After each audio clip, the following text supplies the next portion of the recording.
I interrupt this live stream because my guest is apparently having technical difficulties.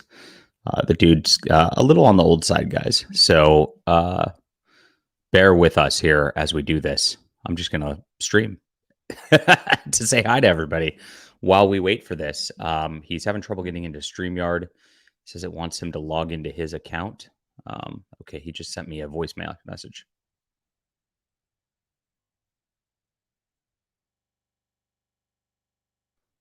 Let's see. He just says he's trying to get on through Google Chrome, and I don't know. If I could go to his house and give him tech support, I would, but I can't because he's back east.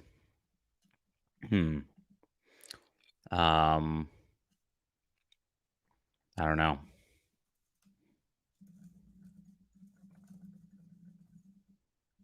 Maybe try his phone. I don't know if the guy has a phone, or he might have a flip phone. This guy's kind of old. So, yeah. Full boomer tech, my friends. It's okay. I like old people. I'm not ageist. I like my old people. That's why I'm inviting the guy on. I think he's got a lot of wealth of knowledge that I'm very excited about trying to get him on the show here. Maybe we should have. I didn't realize that somebody would actually have an issue with StreamYard because it's pretty self-explanatory. So I thought that it would not cause a problem. So I didn't give him the link until like an hour ago. But apparently it is a problem. So,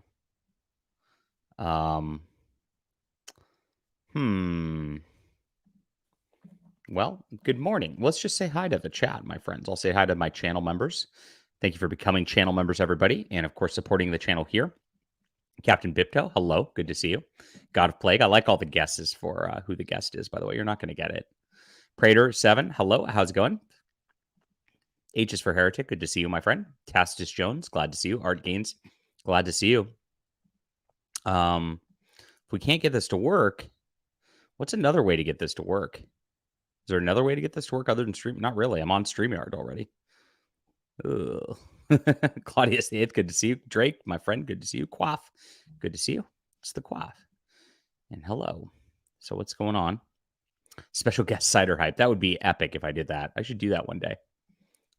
Hi, there's a special guest, and it's me. I'm your special guest.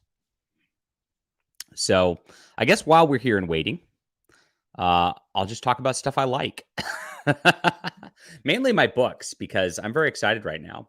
I got a great review for Steam and Country put up. I'll just filibuster by reading a review of my own book because this is awesome. I love this. This just went up on here on thepulp.net.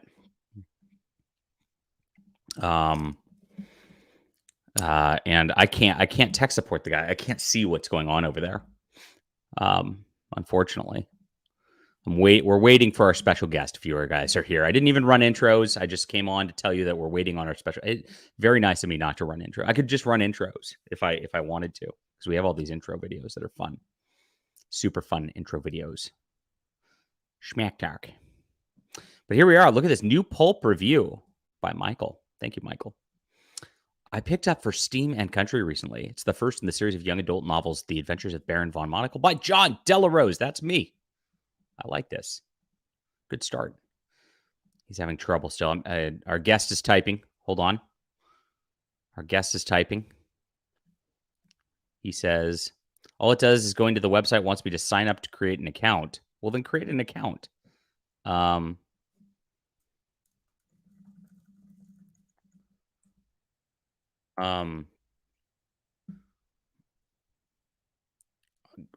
don't know what to say other than that. It's actual.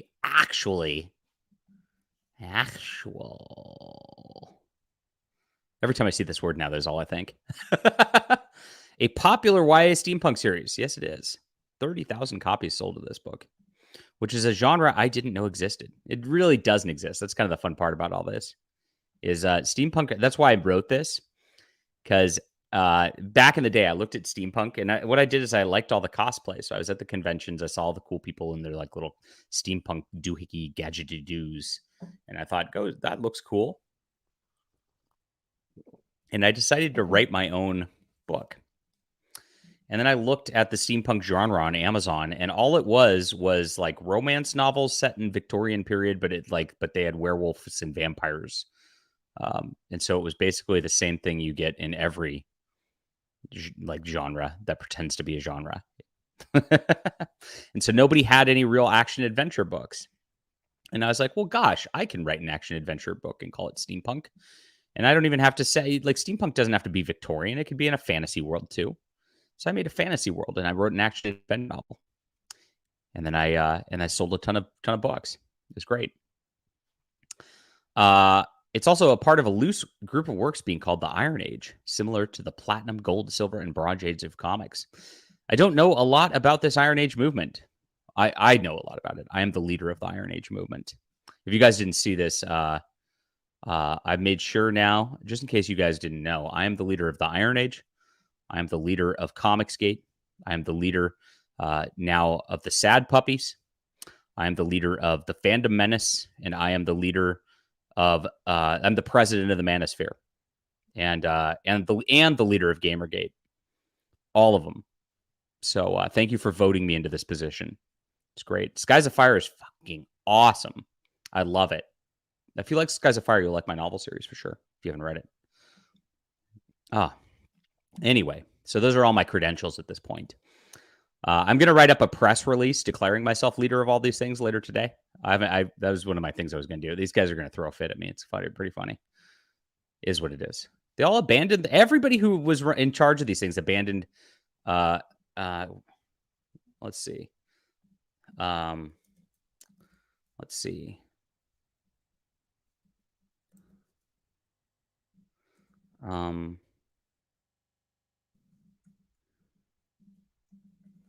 In the end of your link there, that's the actual stream.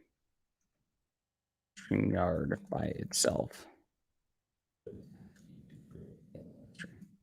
So now he's at a spot where he's got an account, but he's not figured out how to get into this stream. He's trying to create a live stream. Very odd. This is what happens when you have a guest who's not technologically inept, not technology adept is the deal. I'm waiting on our guest, everybody, who is he's on the older side. He's trying to figure this out. Let's just okay. So should I also be the top G? I don't want to be the top G. That's the one thing I don't want to be. I could get the clip of her as a guest, incidentally. I don't know if I want to. Would you guys want to yell at him? Oh, gosh. I could.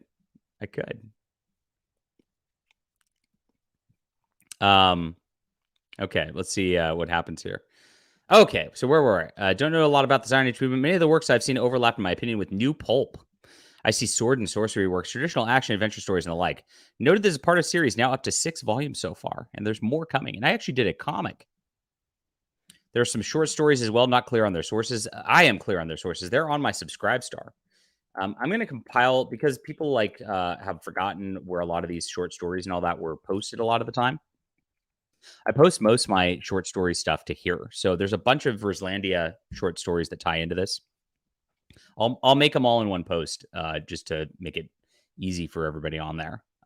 So please get on here, support our fiction. Thank you for allowing me to.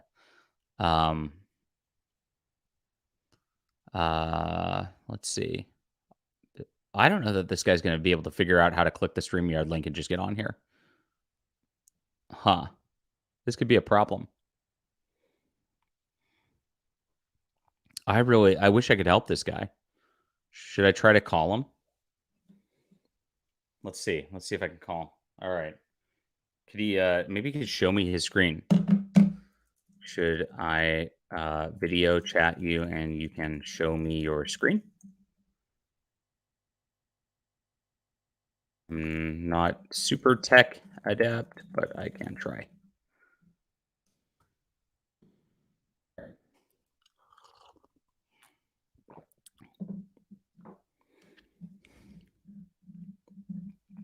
I don't know. I've never seen somebody have trouble getting into StreamYard like this. So when I enter the link, I get a page with 8 results. Lohan StreamYard, sign up, choose your StreamYard plan, Facebook access, welcome to StreamYard blog. When I enter that link, what happens when I enter the link? When I enter the link, it just says entering the studio. Huh. That's weird. Huh.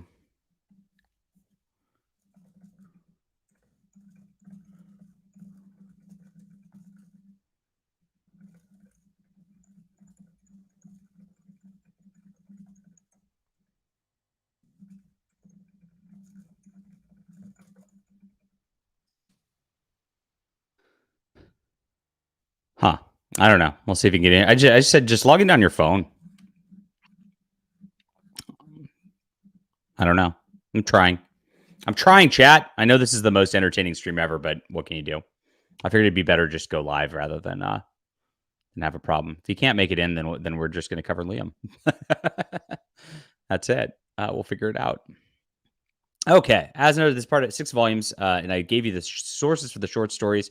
Please get on the subscribe star, as I said, guys. This is always good stuff, and we're trying to build up a movement through here.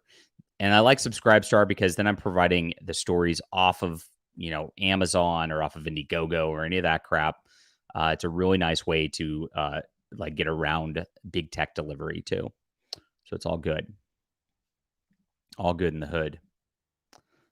Okay, the series set in an alternate world whose highest tech is steam. This means they have steam-powered horseless carriages, steam-powered airships, and these heavier-than-air vehicles with large rotating turbines. Yes, and there's a reason for that, and I develop that much later. You get to learn about all this stuff. Weapons are swords, guns, I think at best semi-automatic, and cannons. Yes, correct, semi-automatic. It's not clear how much of the world has been discovered at this point. I would have loved to have seen a map of the book. I do have a map of the book on my website here that he's alluding to. And for this first story, set on the continent of Aerith, more precisely in the Rosandian Peninsula, which is divided into 2 nations. One is the Good Guy Nation, the Rosandian Kingdom, under the fair rule of King Maliki the 16th. Hail. The other is the expansionist Wyranth Empire under the rule of the mysterious Iron Emperor, who are bad guys, whose name is Ivan. You'll find out eventually. He says, wait. I'm going to wait. Our guest says, wait.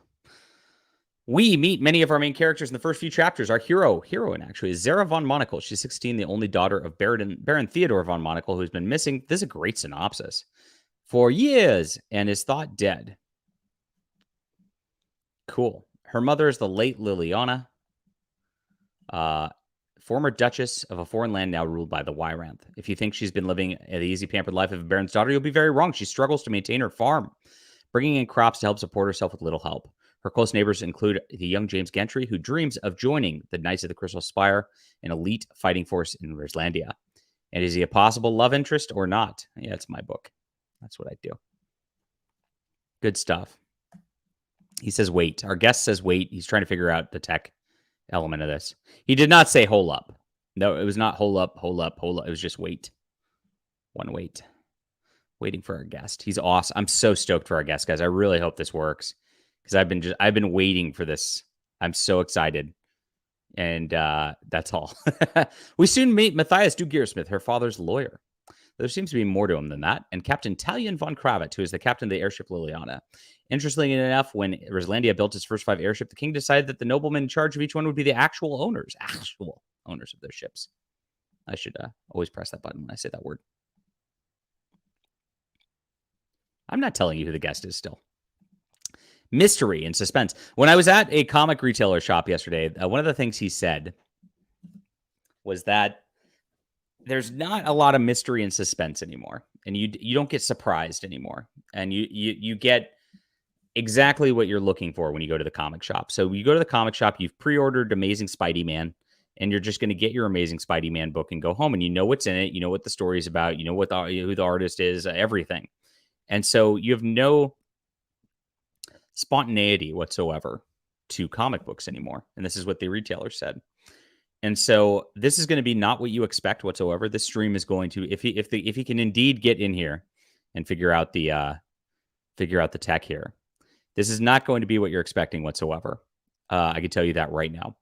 and it's going to be very informative, and it's going to be a huge deep dive, like the title says, and it's going to be really cool. And it's for people who actually love comics. That's what I'll tell you right now. Yes, it's Dane. Actual fandom. No, it's not. But he is working on getting this going. The phone says the page is not on the server. What the heck? Huh. How is this not working? How do I not? Let me see. Invite.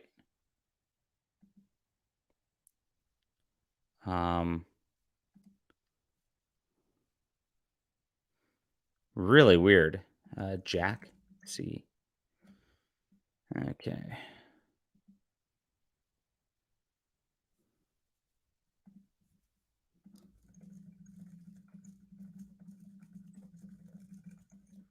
I don't know. I mean, the link works for me and it doesn't work for him. So I have no idea why. I have no idea why it would work for me. Let me see if it works for somebody else.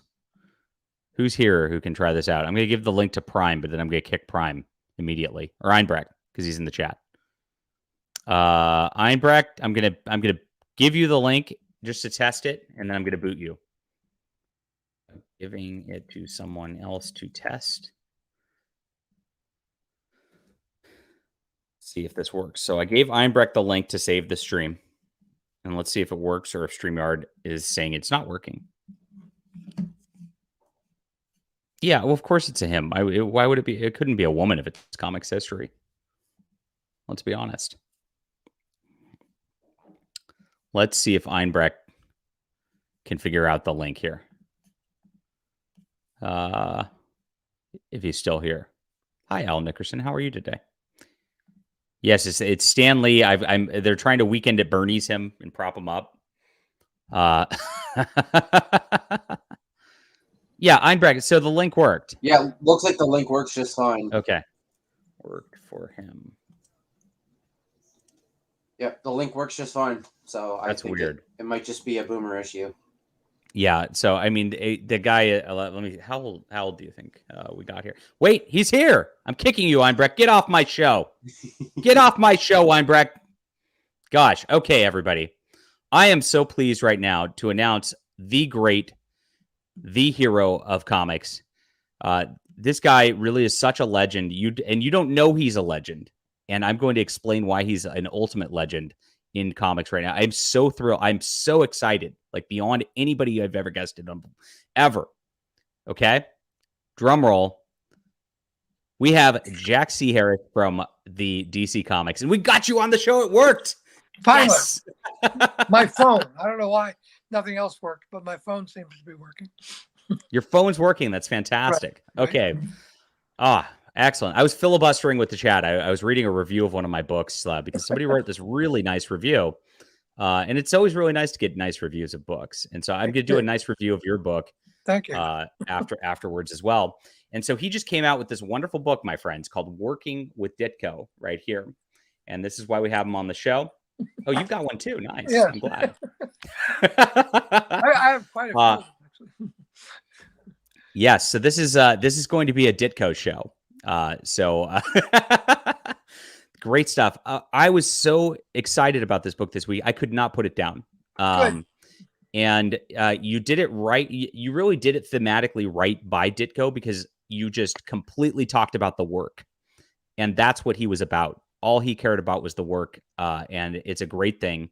And you had a great experience with him. I actually had Tom DeFalco on about a year and a half ago. And that was one of the first things I asked him. I'm like, was Ditko like a angry recluse or what? Because he's presented as that, right? Right. And he's like, no, the guy just came into my office, got a cup of coffee, said hi every morning. He was a sweet man. Right, exactly. A really nice guy. Yeah. Just very shy and private. Very shy and private, which is good. I mean, that's cool. And I wrote an essay about this. There's a comic fanzine that wanted me to write.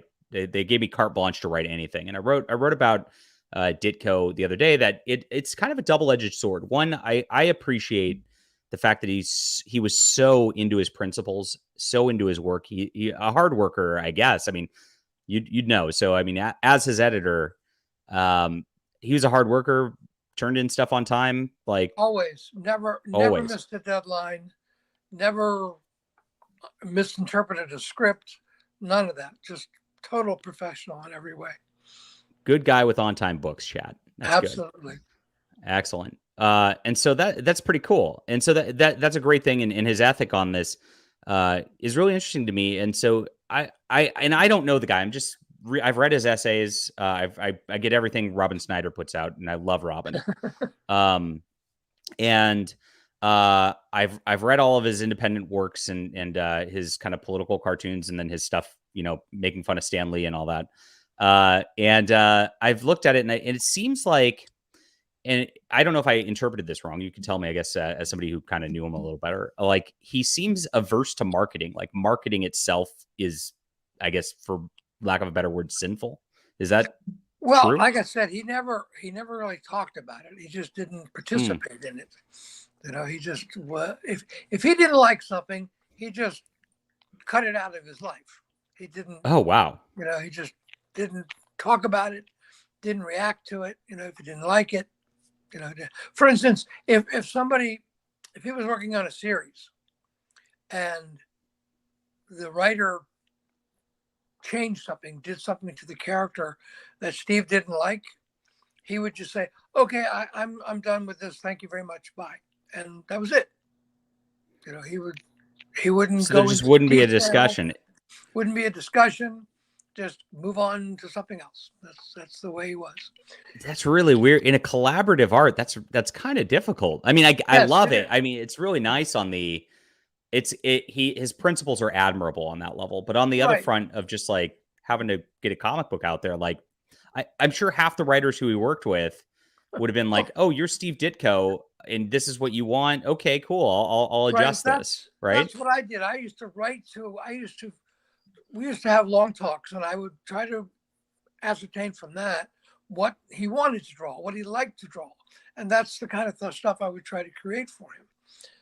That I knew that as long as he liked it, he would draw it, and with all of his creative energy behind it. If he was enjoying the character, he would do that. Once it went away he didn't like, he would just not do it anymore. He wouldn't have an argument about it or even a discussion. Just, okay, I'm going to go on to something else. Thank you very much. And that would be the end of it. Yeah. And I actually, as I went through your book here, I mean, not only did you work with him through DC, but you continued on with him through Robin Snyder's publications and all that, which, I mean, to me, it sounds like he liked you and what you were doing pretty much if he kept working with you for that long. As I mentioned in the book, my office became his haven at DC. The way the office was arranged in DC, there was a reception area, and then you'd walk down the hallway, and that was where all the editorial offices were, like in a row. And right out in front of my office was the bullpen, which was a bunch of cubicles where there were typewriters and drawing boards set up for freelancers who could come in and work there or make corrections and things there. So that's where all the guys would hang out. They'd hang out in that bullpen. At any given time, there would be 3 to 4 artists and writers hanging out in that area. And my office was right across from that. Well, Steve would come in and he would see people there, and he didn't want to sit around and socialize with anybody. So he would duck into my office. And if he was sitting in the chair, which was against the wall, from the outside, you couldn't see if there was anybody in my office. So he could sit there and, nobody would bother him. And whenever the editor he came to see was free, then he would get up and go down and see him. But otherwise, he would just sit in my office. And he was friendly. And if anybody came in, and saw him there, he would engage them in conversation and be very friendly to them. But he wouldn't go out and mingle with the crowd. He wouldn't do that. Interesting. Yeah. So a shy guy all the way. The other thing that our good friend Jack Harris here is responsible for is one of the greatest modern achievement in comic books. Of course, I'm talking this series right here. Yes. I told you a few days ago, like when I this is one of the few things I had just gotten into comics at about 12 years old when this came out, and I was on Amazing Spider-Man for my aunt got me a subscription for my birthday or something like that. Nice. And so they just started showing up in the mail, and I got that, and then of course, I think Maximum Carnage was hitting similarly around this time too. Oh, he's gone. Oh, he's back. Oh, I got a phone call. I can't hear you. This is my technical problem now. Let me. This is where Cider is usually on the show, my co-host, who's not here. Okay. But he usually says, hit the like and subscribe button. John can't hear you. Subscribe to the channel, all that stuff at this point. But I got to turn off my headphones and back on again.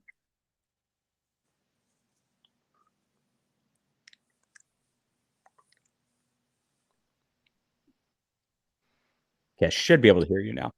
I can hear you. Cool. I think this came out around that same time, if I recall.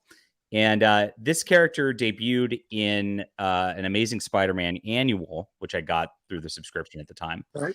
And then, of course, I just I started going down to the local comic shop here.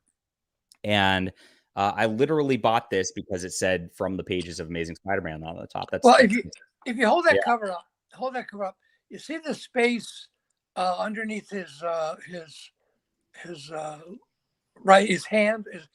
hand, the one that's not glowing. Originally, there was a figure of Spider-Man swinging in from the background. Oh, and they edited it out? But they took it out. I don't know why, but they did. Originally, he was it probably would have sold more if that was there. I mean, this is how that was my thought. Shops think. Yeah, my thought exactly. Put Spider-Man on the cover, that would help, but they took him off. But this was a fun story, a cool character, and I really enjoyed it at the time. So thank you for providing me enjoyment when I was a kid. So, I'm glad you enjoyed it. It was a fun character to write. Yeah. So all right. So you started with Ditko towards, I think you said House of Mystery was kind of the first stuff. Is that the one? The stuff you wrote for him. I wrote for him. Okay. Was editing Shade the Changing Man. That was the first time we worked together. That's right. And if you guys want to try to find some of this old stuff, this omnibus right here, the Steve Ditko omnibus, has the bulk of this work in here. Mm-hmm. And so let's see how badly out of print and expensive this is now. This is always a fun rabbit hole. The Steve Ditko omnibus. This is the problem with these collected editions. They don't do often. You can't even find it on Amazon. This is great. One. I have a couple copies in the other room. Oh, geez. Well, you guys might have to get them directly from Jack here if you want it. I found volume 2 on Amazon, even though Amazon has, I'm going to rant about Amazon for a second, has ruined their algorithm so much that you are looking for a book, Steve Ditko Omnibus 1. This does exist. I literally have it in my hand. But Steve Ditko Omnibus 2 comes up, and that does not come up. So that's amazing. So how do I find one? I would go on eBay if I were you.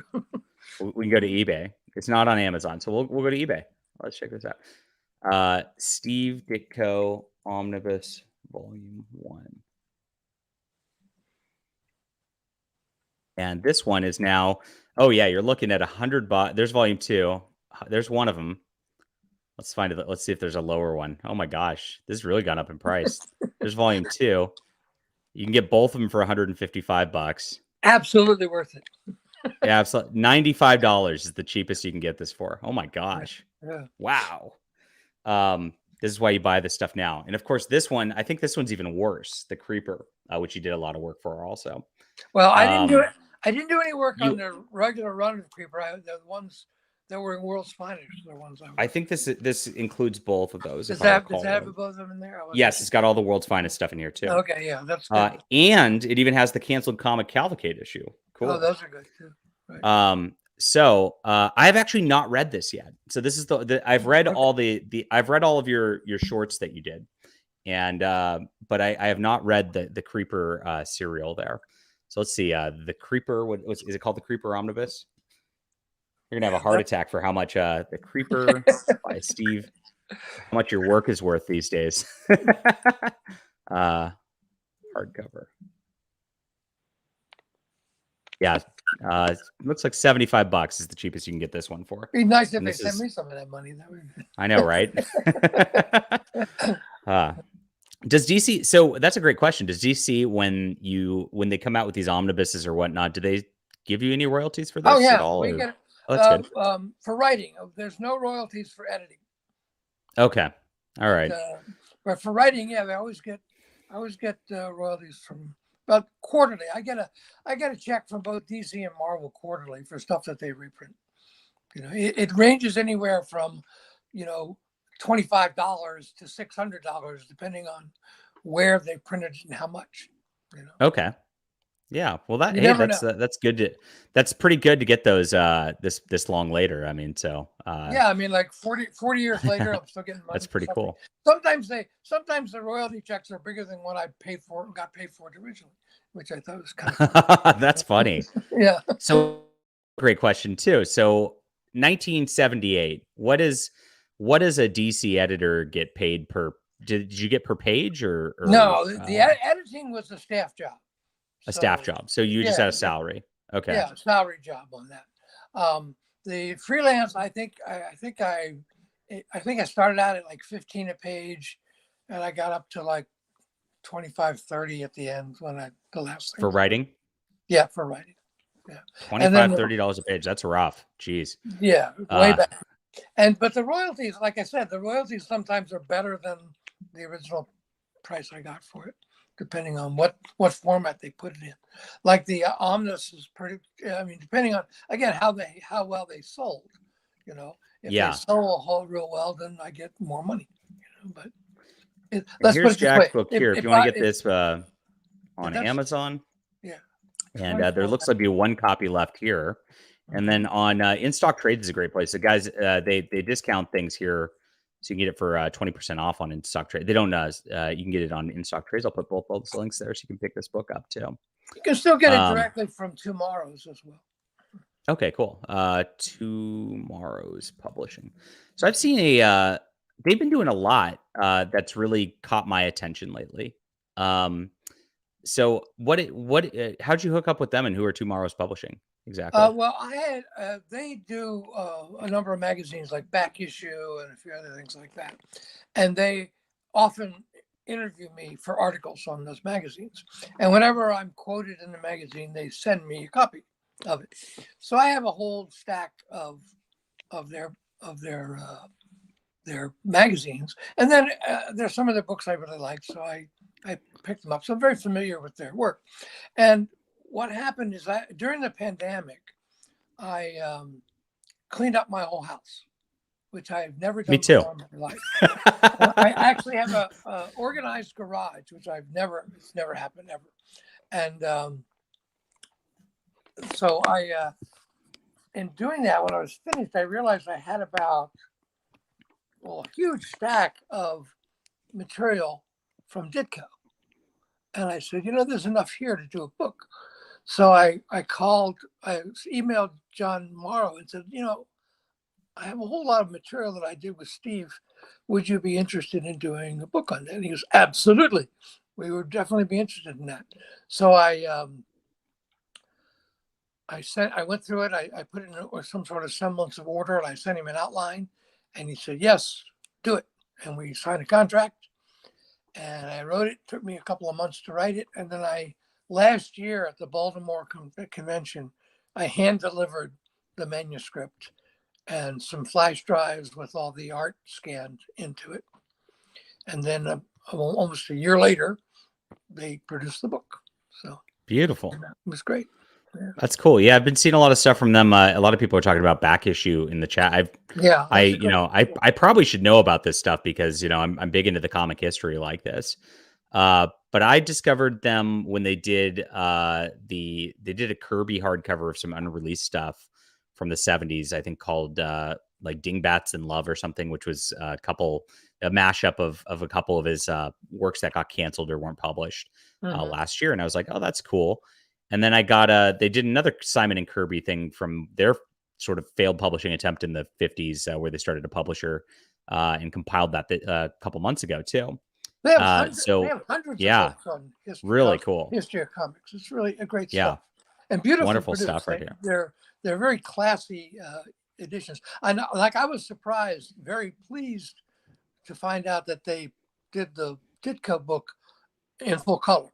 The whole book is Yes. in color, which I didn't expect, and I was very happy to see that. Oh, that made my day too. I mean, you get to see some of these beautiful colors from back in the day. Yeah, it was And really I'll nice. see if I can. I think let me find this really cool work from Shade the Changing Man right here, guys. Oh yeah, that montage cover they did. Yeah, it's a nice And it's great. And montage. Yeah. they got the colors very nice. So they really. I was just talking to Dan DiDio yesterday about how colors in comics have changed, but the way that they used to be very crisp and you know, I mean, you only had a few options back then for the printer, and Right. so they wouldn't step on the line art so much. These days, colors like often you'll see them like almost erase the lines at points to I like, know. you know, Yeah, add their it's like, shadings in, and it's a right. very different ball game than it used to be. Look at Absolutely. Ditko's stuff here. He always drew the creepiest, weirdest stuff. That was great. That was Yeah. that was the only time Oh I got gosh. to do House of Mystery covers. The one. And you had, I think the Superman image he did was full page in here also, if I can recall. I don't think there's a Superman image in my book, but there Did not make it. No, I didn't have anything to do with that, so he didn't. Oh, okay. I thought it was, but maybe I'm wrong. That was in like the 500th issue of Superman or something like that. I forget. Yeah, it's a whole bunch of like everybody in the industry drew a picture of Superman. So Steve did one of those. So we got a bunch of course, black and white. There's an image also. that he did. There's an image in my book of Superboy that he did. Superboy, maybe that's what I saw. Yeah, beautiful. And this is from the later Robin Snyder publications, guys. So you can see like loaded with art, and you actually get to see a bunch of like layouts and stuff like that that he did also. Did you have all this just sitting around? Every time he brought something in, I Xeroxed it. Oh, that's smart of you. Cool. I still have all of them. And for everyone you saw in the book, there must be like 3 or 4 others that I didn't put in the book. Wow. I have whole stories Xerox of his layouts and stuff, you know, before anybody saw any of it. And it was great. I'm trying to find that Superboy picture. Let's see, where is it? It's in here somewhere. Because I like the fact that he would do established characters. Yeah, there it is. Oh, you found it. Superboy. There it is. That's the one I was thinking of. Yes. Yeah. I thought it was Superman. Yep. Yeah. Cool. This is great. Beautiful. And I have that. And the one thing I put in the book is the one time he drew Wonder Woman, which I thought was kind of cool. That's cool too. Yeah. So lots of loaded pictures, art here. And, you know, I learned a lot more about just kind of the 80s publishing through Renegade and all that. I actually, I've got a lot of the stuff here. I've got with the face. I don't think you had anything to do with the face. And then where's my revolver? Here we are. Revolver. This is a very interesting book. And actually, you had an image of this in there. This is a cool book, guys, that you might want to check out right here from Renegade Press in the 80s. So I bought these a while back. I got a I got a checklist of Steve Ditko stuff. And I went through and I bought a bunch of this stuff because I knew like this is like sadly like there's not going to be collected editions of this. And I really love those nice. I love the hardcover collected editions, obviously. But this stuff really isn't getting now that well. I don't know. This is an interesting question. Do you own rights to that, and can you make collected editions of these things? That's an interesting question right there. Yeah, I own the rights to just about all of the stuff I did with Steve. The Star Guider that I did with that shows in Revolver, it's still mine. It's still mine. But there was we only did 3 stories, so there's not a whole lot if you wanted to reprint it. Well, there is as like a Steve Ditko indie publishing omnibus. This is how I'm thinking. Sorry. Right. Yeah. And, I did the 3D books that I did with Ray Zone. We did two issues, which I think is about 3 stories that we did for the Substance character, and I own the rights to that too. So. Oh wow. someday I will put them all together. And You have all this fun stuff going on. Yeah, that'd be- So that's interesting. So I actually, of my checklist, I didn't buy everything, and actually going through this when I started reading about your stories about warp and about substance, I just went to eBay and started buying these. I'm like, I don't have these. I need these. Okay. So they're Yeah. on the way right now. I've Good. not read those yet, and I'm excited to get those. So thank you for helping me discover a bunch of work that's like not even out there too. I mean, Right, that's the right. other cool part about this. I mean, you might not even know that a lot of this stuff, even Revolver, a lot of people don't know it exists at this point, and they're not expensive, guys. You can get these for, you can find lots of like all of Revolver for like 10-15 bucks on eBay. It's pretty great. Yeah, And then you get these great stories. Yeah. good stuff. Yeah, it originally the stuff that appeared in Revolver was originally for Gold Key Comics, but they went out of business. Fortunately, they hadn't published it yet, so it's still they reverted the rights back to me. If it had been published by Gold Key, then they would have owned it, but they never published it, so it's now still mine. Which is That's nice. exciting. That's fun stuff right there. So there's a lot of that. I mean, the comic industry is always in turmoil, I guess. It sounds like. Well, the word I yeah. put is in flux. It's always In changing. flux. It's because it's populated with so many freelancers. People Right. working freelance, and they have their own schedules, their own way of working, and they're not going to if the corporate schedule doesn't fit what they're interested in doing, they'll just move on, and you have to find somebody else, and that's why things change so quickly and so often.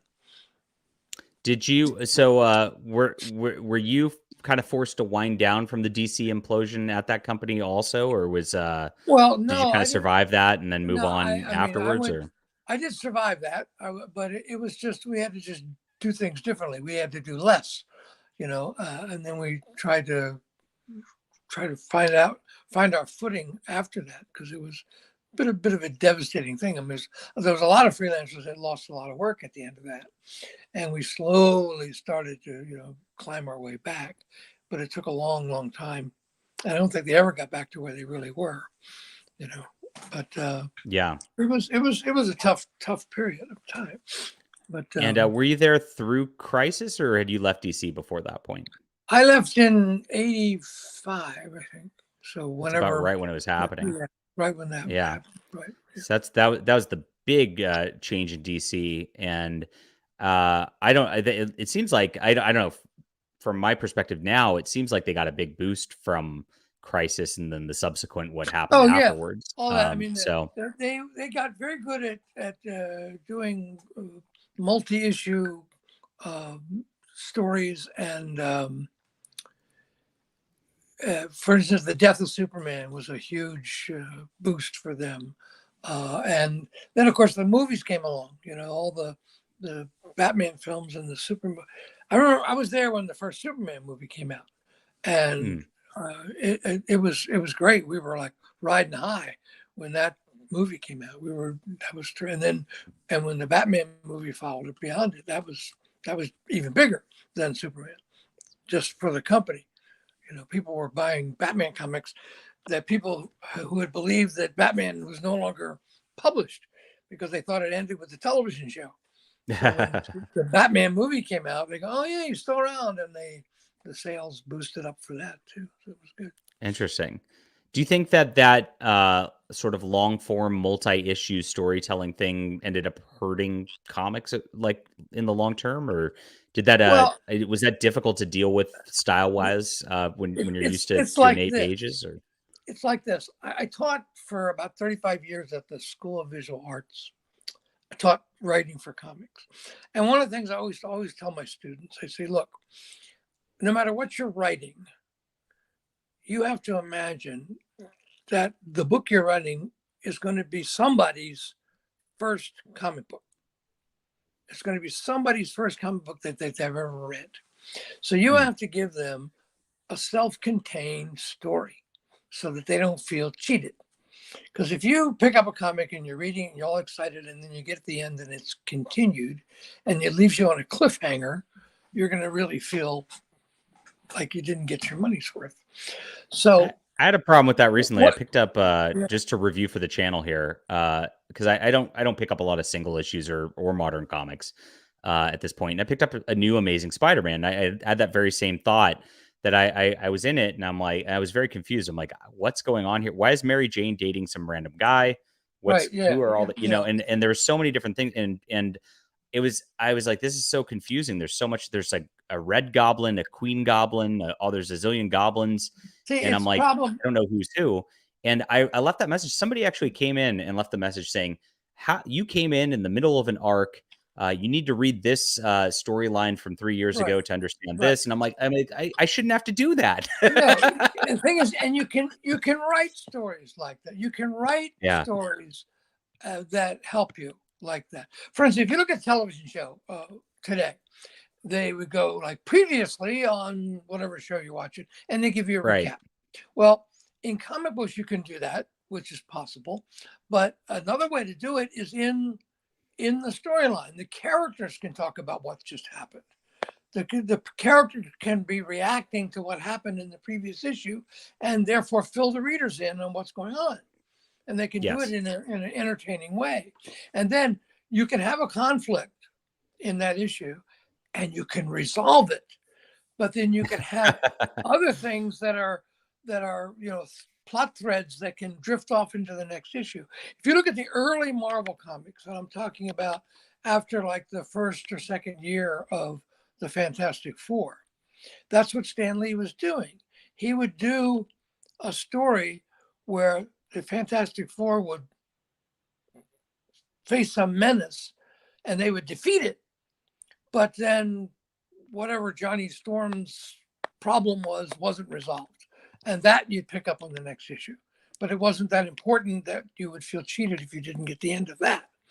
If you look at, I think, number 4, Fantastic Four number 4, is where they introduced the Submariner back into the line. If you read that Right. comic, in the third, at the end of the third issue, the Torch quit.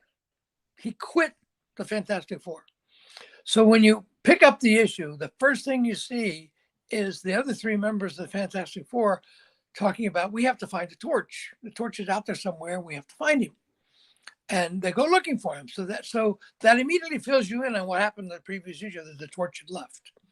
And then and that's fulfilling for the people who read the previous right, issue, because exactly. they're like, oh, cool. I like this. Actually, that issue mattered. Right. Right. Exactly. So then Yeah. the Torch finds Submariner and they have a battle and they defeat him. The end. But he gets away. He doesn't got captured. So in the next issue, they introduced Dr. Doom. And that starts out with the Torch, different one. But it starts out with the Dr. Doom attacking the Fantastic Four, and you learn all about him. Then in the 6th issue, Dr. Doom teams up with Submariner, and they battle the Fantastic Four. So it all ties together, but each individual issue has its own deal. It was the first time that Stan Lee realized that he could just continue the story on and on and on, and he didn't have to finish it. But each one of those separate issues, 4, 5, and 6, are self-contained. In other words, you can pick them up in any order and read them, and you feel satisfied that you got a full issue. So when they did the multiple issue storylines, I think the ones that worked the best, and I really can't put my finger on specifics, but the ones that worked the best are the ones where something was resolved in each issue that you picked up. Mm-hmm. So that Exactly. you got a full story, and then you can go on and move to the other one. I mean, they do that in television all the time. They have the soap opera of the characters, and then whatever problem they have, like if you like a medical show. I thought the best show ever to do that was Babylon 5. Babylon 5 really picked up every episode had its own thing, but it gradually built this story too. That's right. It was really excellent. That's the way to do it. The medical shows are right. They always come from a medical problem and they resolve it, but then the love life of the doctors is not resolved, and that goes on to the next issue, next episode. So that's the way comics should work. So if you do a multiple issue thing, fine. But I think where they lose readers is where you pick up an issue and it's like a you have one piece of the puzzle and you don't have the rest of the Yeah. puzzle. A lot of these middle issues now don't have enough story at all to even ground you That's right. in where they are. That's So right. it's kind Can't. of tough. Yeah. It's like the old movie series. You ever watch any of the old movie series from the 40s? They have a Mhm. cliffhanger at the end of every episode, but then in the next episode they recap the whole thing. So you know how he got in the trap, and this time they show you how he got out. But it's you got to fill everybody in. You got to assume that every book is the first book that someone's writing every time. Smart. Now, where do you started mentioning Stanley, and of course, I think a lot of Ditko's sort of reputation of being, kind of a recluse and kind of maybe angry or whatnot, just came from a lot of his essays about Stanley and all that over the years. Uh, Overall, like, I mean, just as somebody outside who's I don't know how much you interacted with Stan, but obviously you interacted with Steve a lot. Do you think there was a lot of just like not talking to each other going on and Well, more than like I said, anything else, or as I mentioned in the book, I never actually talked to Steve about his work at Marvel. I right? just was never brought up. Now, I learned that it wasn't a good idea to bring it up, so I didn't. But from what I've heard about Stan from other people is that Stan took credit for everything. And that's not necessarily a malicious thing.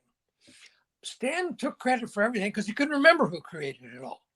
So he There's said, too I much know I going on. wrote it. Yeah.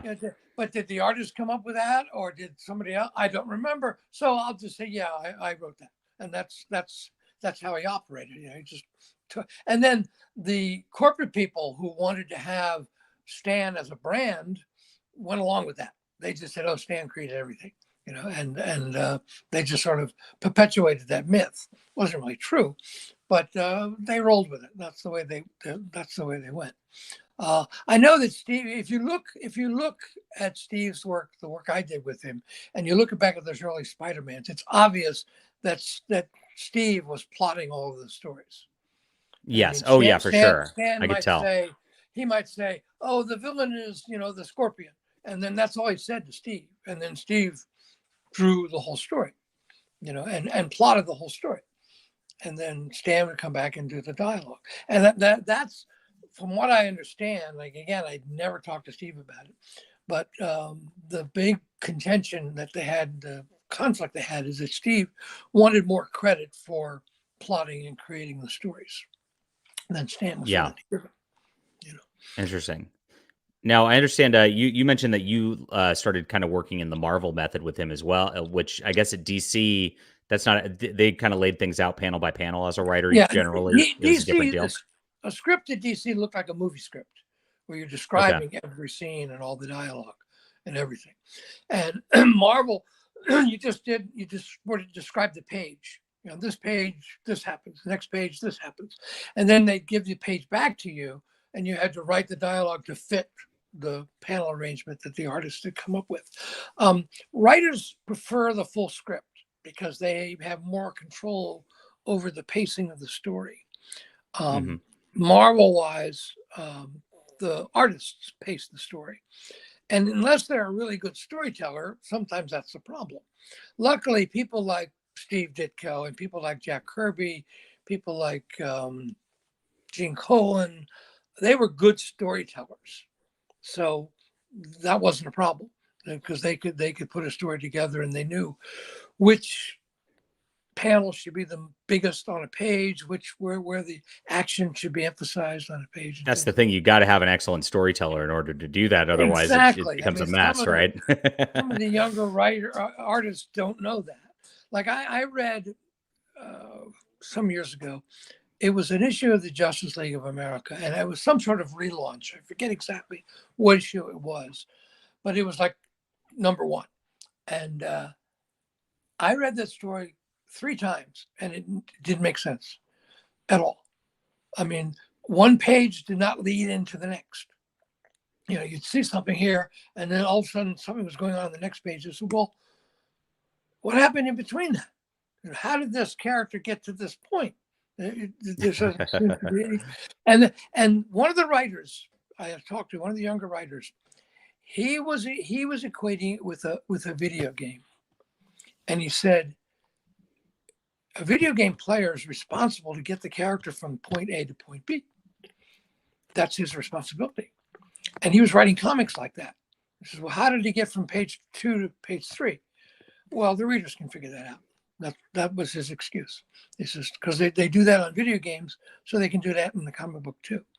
And I just thought, no, I can't see story going that way. So that I thought was one of the reasons they started doing that. I feel like there's been a lot of video game influence, especially in recent stuff. And it kind of takes away from the immersion because you don't feel like you're reading about somebody real at this point. You're reading about, a character that you can press start on, press stop on, and then reset, right? Exactly. Yeah. Okay. I mean,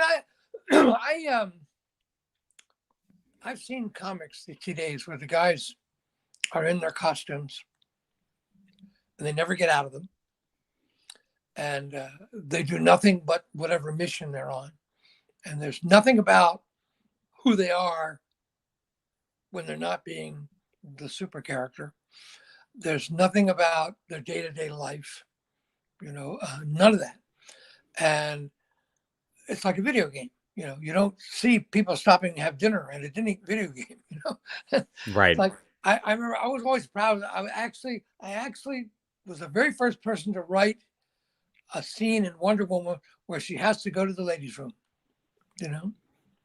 No one ever did that before. I mean, she had to go in there to change her costume, but no one ever actually had her go into the ladies' room for any other reason. So, but the everyday lives of things. I mean, I remember Stan did that with some of the early X-Men stories. He would have a backup story with like the origin or a day in the life of, Cyclops. And that was really cool. Background information about them. And it really made the main story much more interesting if you knew the character beyond his super persona. Now that's a lot harder in these like 8-page serials that like Ditko would do now. But he packs so much into 8 pages. His 8 pages is another artist's 16 pages, right? I mean, 9 panels on a page, Yeah. Wild. No one else did that as well as Steve. If I asked an artist to do that, they'd not want to work for me. I've tried to do that once with an artist, and he just said, "No, I'm not doing that." I refuse to do that.